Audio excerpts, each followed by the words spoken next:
Part 2, Chapter 3. Meursault's trial is set for the following June. His lawyer tells him that this should only be a couple days because there's another bigger trial, a parricide, happening.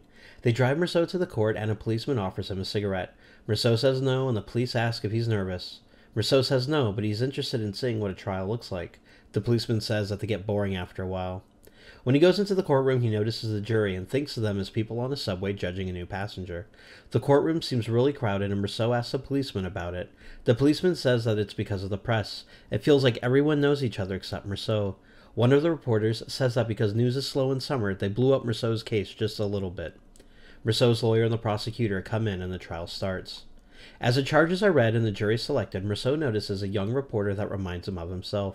The judge then starts calling witnesses and Meursault recognizes them in the crowd.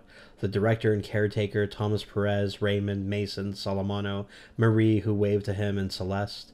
He also recognizes the women he saw at the restaurant that one night next to Celeste. The judge reminds everyone to be silent, and the courtroom is getting hotter. The judge asks Meursault for facts to the case at hand, and Meursault answers. The judge then says he's going to ask questions that don't seem relevant. Meursault knows this is about Maman. He asks why Meursault put her in a home, and Meursault says it was because of money. The judge asks if it was hard on him, and Meursault answers that he and Maman didn't expect anything from each other anymore. The judge then says he doesn't want to dwell on it and asks the prosecutor if he has any more questions. The prosecutor asks if Meursault intended to kill the Arab by going back to the spring. Meursault says no, and then the prosecutor doesn't have any more questions. The court is recessed until the afternoon when they will call witnesses. After heading to the prison for something to eat, Meursault is returned to the courtroom and is sweating. The funeral director is called first. The judge asks if Maman ever complained about him. The director said yes, but all the residents complained. Then whether or not she was mad, she was put in a home. The director says yes. Then the director said it was unusual how calm Meursault was on the day of the funeral, that he didn't cry, and that he didn't know how old she was. The prosecutor just asks the witness if Meursault is the man who he is talking about. The director says yes, and the prosecutor finishes with a kind of happiness that makes Meursault want to cry because of the amount of hate he feels. The next person was the caretaker, who said that Meursault didn't want to see his mom, and that during the vigil, Meursault slept and had cigarettes and coffee. There's a murmur, and Meursault has a feeling that he's guilty. Meursault's lawyer asks whether or not the caretaker also smoked.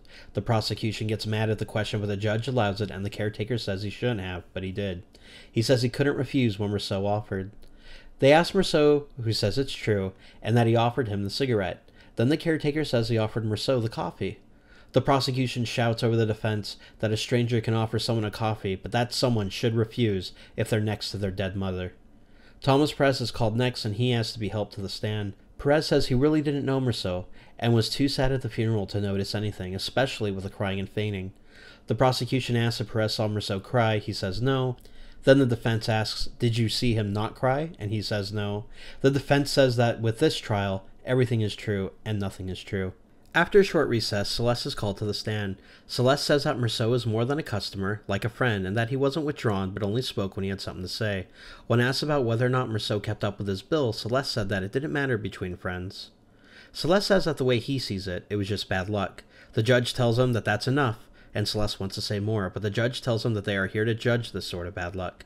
Celeste looks at Meursault like he's about to cry because he doesn't know what more he could do.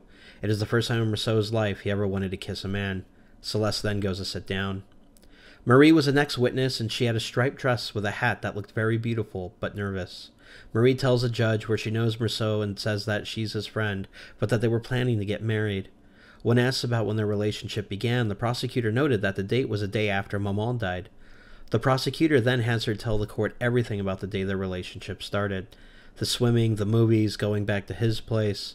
The prosecutor brought up the listings for the movies that day and confirmed Marie's statement that it was a Fernandel film. The prosecutor then says, ladies and gentlemen of the jury, the day after his mother's death, this man was out swimming, starting up a dubious liaison, and going to the movies, a comedy for laughs. Marie starts crying, telling the magistrate that that's not how it was and that he was twisting her words, that she knows Meursault and that he didn't do anything wrong.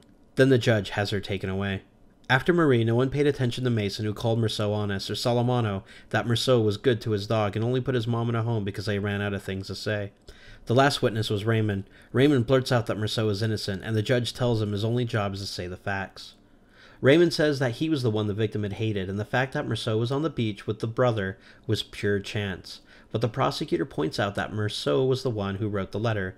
He was the one who didn't step in when Raymond was beating his girlfriend, and he was a witness for Raymond at the police station. The prosecutor then asks how Raymond makes his living, and after he says warehouse guard, the prosecutor tells the jury that Raymond is a well-known procurer. He then asks if he was friends with Meursault, to which Raymond says yes. Meursault says yes to the same question. The prosecutor ends with saying that Meursault was involved in debauchery and helped Raymond in his vice. At this, Meursault's lawyer gets mad and says, "Is my client on trial for burying his mother or for killing a man?" At this, the prosecutor stands, mentions some facts, and says, "I accuse this man of burying his mother with crime in his heart." This has a major effect on the audience. Meursault realizes that his trial isn't going well. The trial adjourns, and as Meursault is going back to the van, he sees and feels the evening sky with all of its smells and noises.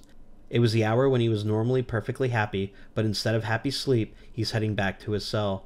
Familiar paths traced in summer skies could lead as easily to prison as to the sleep of the innocent.